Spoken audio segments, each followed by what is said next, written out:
So Tegan gave me Luke 13, 10 to 17 to talk about, and it was Jesus heals the crippled woman on Sabbath. And at the end of it, indignant because Jesus had healed on the Sabbath, the synagogue leader said to the people, there are 6 days for work, so come and be healed on those days, not on the Sabbath. And the Lord answered him, you hypocrites, doesn't each of you on the Sabbath untie your ox or donkey from the stall and lead it out to get water? Then should not this woman, a daughter of Abraham, whom Satan had kept bound for 18 long years, be set free on the Sabbath day from what bound her? When he said this, all his opponents were humiliated, but the people were delighted with all the wonderful things he was doing. I imagine in giving me these verses, Tegan thought I could possibly focus on the healing or the differences in the way that Jesus treated the woman, a daughter of Abraham, and the Pharisees, the church and the state, or how Jesus challenged the state and the status quo, argued back, etc., etc.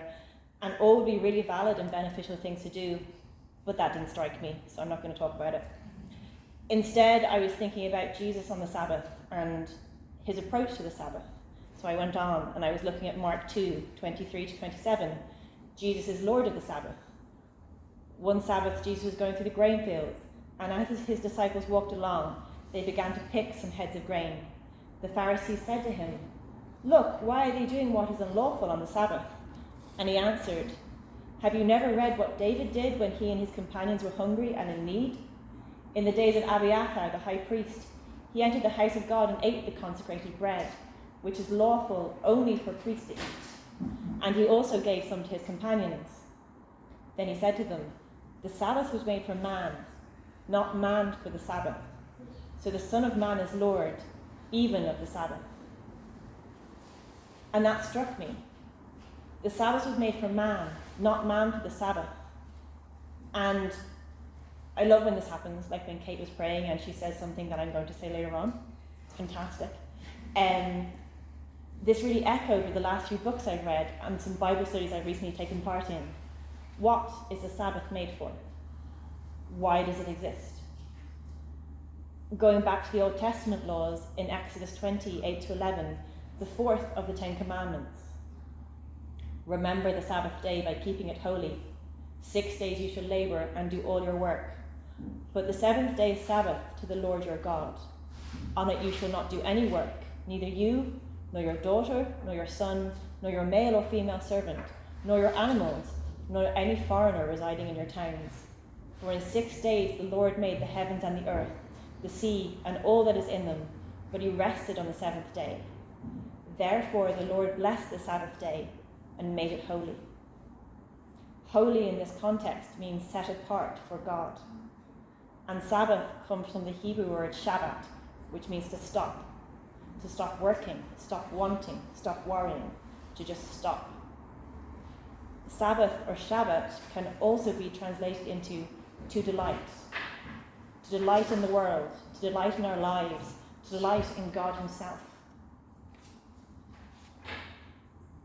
This struck me and made me think about how our world advertises rest and delight. All those advertising campaigns that say, buy this and you'll relax when you use it. This candle, this soap, this moisturizer, this holiday, this car. Come here and experience this. Experience delight. Eat this, experience this, be here, don't miss out. But we all figure out eventually the advertising is lying. Or at best, it's offering a transitory experience, something impermanent, fleeting, and in many cases, unsatisfying. There are many examples in Scripture of where Jesus rested, asleep in a boat while a storm raged on the Sea of Galilee, going away to pray with his disciples and seeking God's counsel, seeking solitude from crowds. You can go on. And there are examples of him delighting, being a guest at a wedding in Canaan and making more wine, enjoying friendship, food and companionship, and delighting in the company of his Father. He rested. He rested physically, he rested alone, he rested with friends, in silence, and at parties. And he sought God, individually, with others, through prayer, through discussion. In Matthew 5:17 to 19, Jesus states he had come as the fulfillment of the law. He says, "Do not think that I have come to abolish the law of the prophets. I have not come to abolish them, but to fulfill them. For truly I tell you, until heaven and earth disappear, not the smallest letter, not the least stroke of the pen will by any means disappear from the law until everything is accomplished. Therefore, anyone who sets aside one of the least of these commands and teaches others accordingly will be called least in the kingdom of heaven. But whoever practices and teaches these commands will be called great in the kingdom of heaven." So it is a command. Remember the Sabbath day. You all now know that I'm an occupational therapist, and I work at trying to help people gain or regain occupations that give them meaning. And I'm definitely not denying that daily occupations are there for a reason. We have a biological need to do, to work, to be productive. These activities ground us, give us shape as a person, define us, and are also biologically necessary. But it's argued that there is an intersection between tempo and temporality, and tempo of an occupation is simply defined as its pace and its rhythm.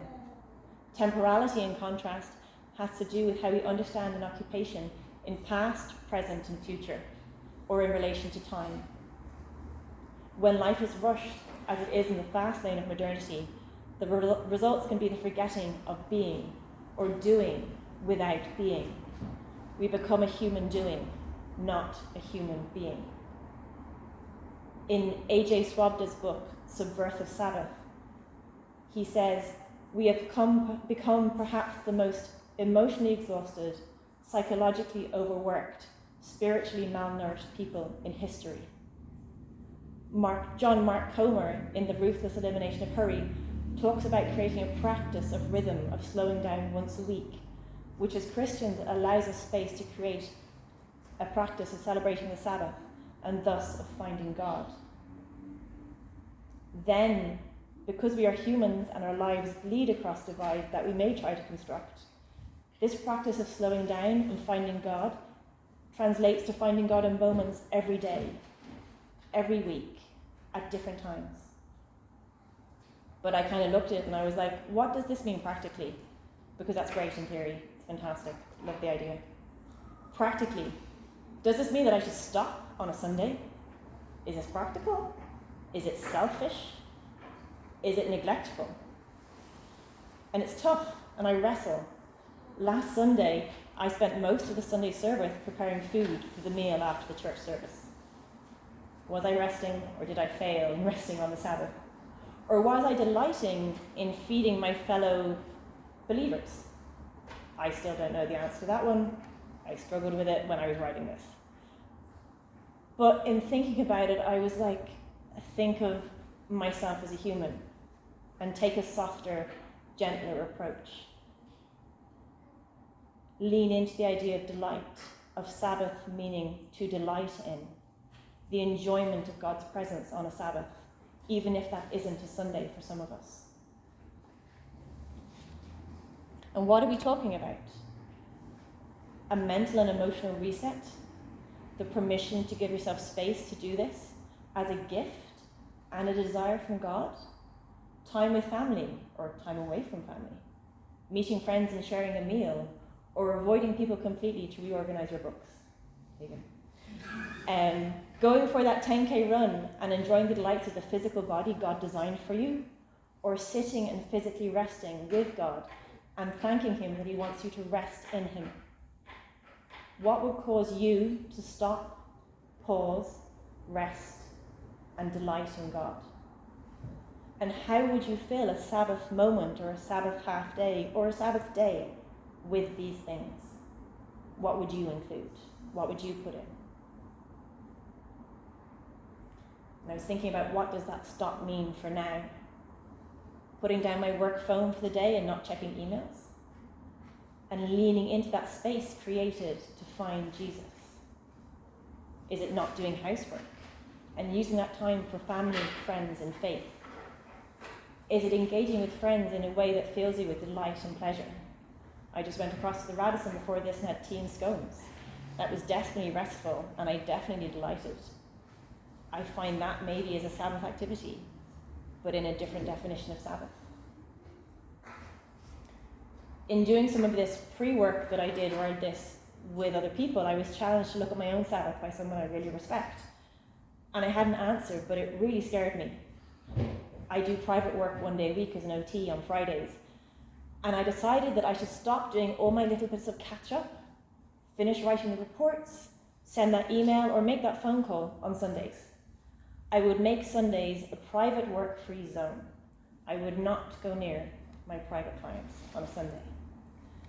And initially I was scared. It would place so much more pressure on the rest of my week. I wouldn't meet my deadlines. I could fail at being a good OT.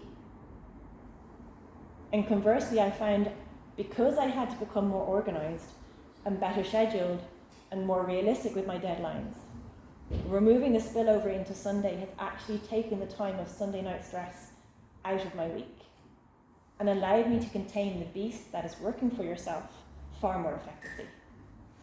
What I thought might cause a crisis has actually given me more space for myself. We talk about boundaries a lot in modern culture, creating our own boundaries and whatever that means.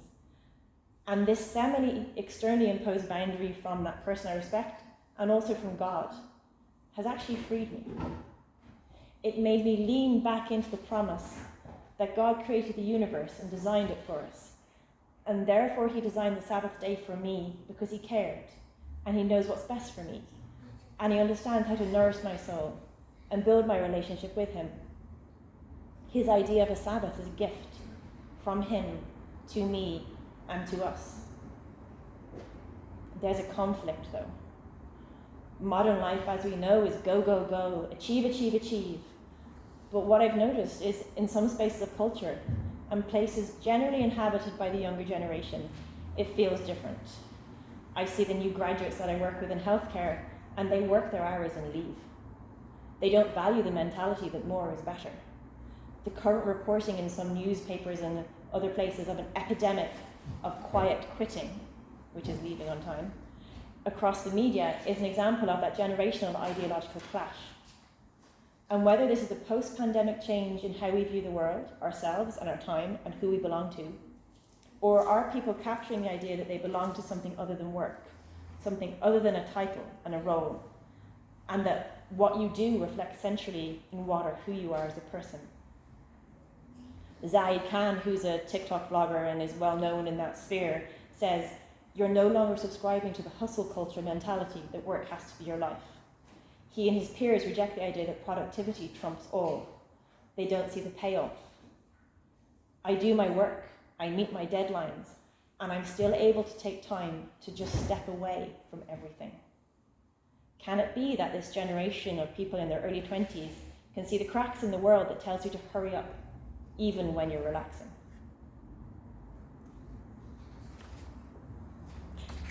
And if you need any more encouragement to think this idea over and maybe apply it to parts of your life, research shows that the Seventh-day Adventists, who are literally religious about the Sabbath, they live 10 years longer than the average American. The study on their lives considers that taking the Sabbath the way that they do is life-giving in length of years, never mind about spiritual or anything else. So going back to the source material, back to the Bible, Deuteronomy 5:12-16 repeats Exodus' commands with an added reminder of why the Sabbath is a tenet of our faith. Observe the Sabbath day by keeping it holy, as the Lord your God has commanded you. 6 days you shall labor and do all your work, but on the seventh day it is the Sabbath day to your Lord your God. On it you shall not do any work, neither you, nor your son, nor your daughter, nor your male or female servant, nor your ox, nor your donkey, or any of your animals, nor any foreigner residing in your town, so that your male and female servants may rest as you do. Remember that you were slaves in Egypt, and that the Lord your God brought you out of there with a mighty hand and an outstretched arm. Therefore the Lord your God has commanded you to observe the Sabbath. And Hebrews 4:9-11, there remains then a Sabbath rest for the people of God.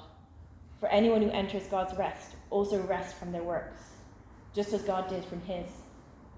Let us therefore make every effort to enter that rest, so that no one will perish by following their example of disobedience. I find it really challenging and difficult sometimes to absorb this and to think of the Sabbath in that way, that it is a gift and a command.